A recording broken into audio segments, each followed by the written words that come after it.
Hi, my name is Keiichi Matsuda. I'm a designer and filmmaker, and this is my studio in Hackney Wick in East London. When I was studying my Masters at the Bartlett School, I started to think about how we could introduce virtual worlds into physical spaces, and that's when I found out about augmented reality. So I produced a series of concept films called Augmented Hyperreality that speculated on how our environments could be adapted and digitally enhanced by having this ever-present overlay on the city. One of the defining characteristics of augmented reality is that it's subjective, i.e. like everybody can see their own version of the city, and it means that everything is customizable. So if you imagine a city as a series of layers or a series of feeds, you'd be able to subscribe to just the ones that you like. So the city itself becomes a reflection of your tastes and interests.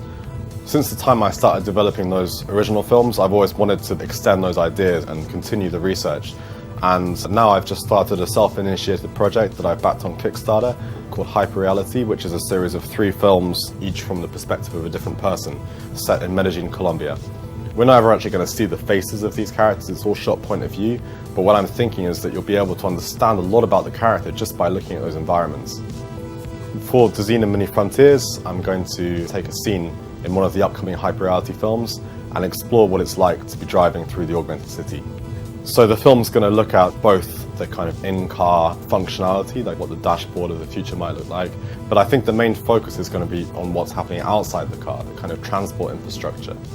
The type of future that I'm imagining is a future where augmented reality is everywhere, it's a part of everything. We don't even consider it as a technology anymore, and it means that a lot of the things that we take for granted in everyday life, like when we're navigating on the streets, the road markings, the signage, all of that can be applied in the digital layer.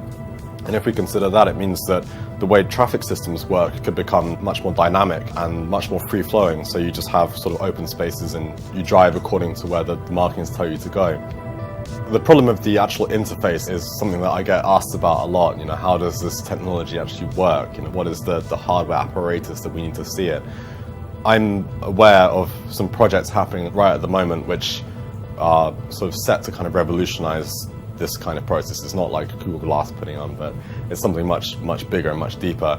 With an overlay, you're always going to be limited. So people are now looking into like contact lenses, for example, which apparently are doing pretty well.